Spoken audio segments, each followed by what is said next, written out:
Hi again, Greg Bell, the News Tribune at Seahawks headquarters after day 2 of training camp here on Monday. The news of the day came after practice. Kam Chancellor stating that he wants to retire as a Seahawk. He wants to be the only team he ever has played for. And the 29-year-old four-time Pro Bowl safety said he's very positive feelings about getting a new contract done sooner than later, even perhaps during this training camp that still has about 4 weeks left in it.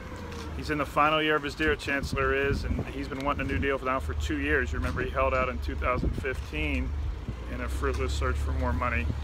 It sounds from both sides, both Chancellor today and Carroll yesterday, that it's all positive, that there's no acrimony, and that a deal will get done. It's just now a matter of when and whether this will go into the season or not. I asked Chancellor, if it does go into the season, do you just want to table it and leave it from being a distraction and not talk contract until after the regular season or playoffs?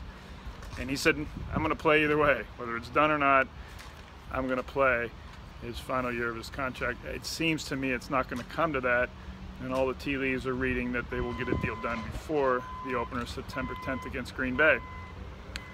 On the field, Alex Collins continues to look fast. He continues to look as light as his listed weight, now down to 210, which is 7 pounds lighter than he was as a rookie out of Arkansas last year.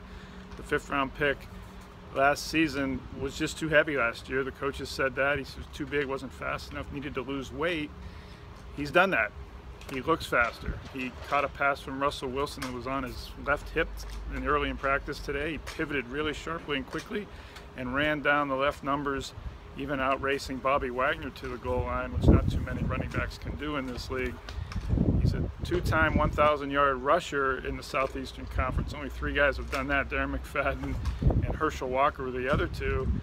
But Collins as a pass catcher and Collins as a faster, leaner back is a better option than he was for the Seahawks last year, and that makes him in the competition right behind Eddie Lacy, Thomas Rawls, and C.J. Procise in the running back hierarchy. That's a crowded field. The Seahawks also drafted Chris Carson out of Oklahoma State in the 7th round, who looks really big, almost Ricky Waters-like in the upper body. They also have Trey Madden, an undrafted free agent they signed last year from USC that they like a lot. Carroll talks about him quite a bit. And others. Mike Davis, a former San Francisco 49er they picked up in the offseason, is also in here. So it's a crowded field, but Collins is getting a fast start, literally, in that competition at running back.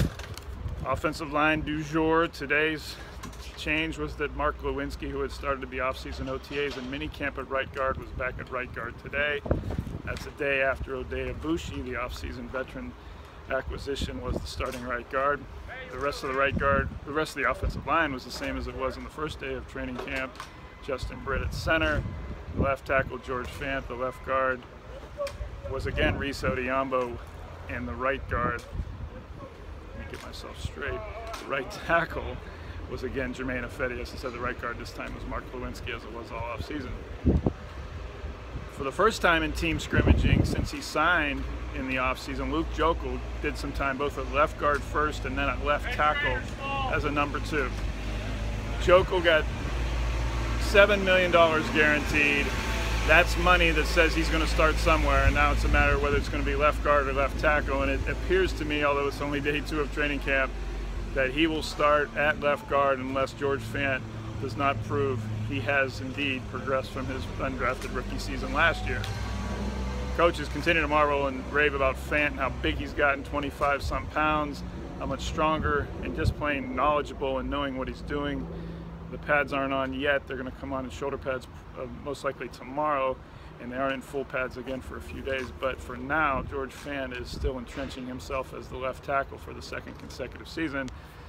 You can screech and scream about that all you want for now. Eddie Lacy was very jovial after practice, very joking even during practice with Thomas Rawls. I shot a video I posted on the newstribune.com of Rawls and Lacy joking and showing no real friction at all in this lead running back competition. After practice, he talked about it. Lacy did a lot about his P90X home workout plan that got him in shape.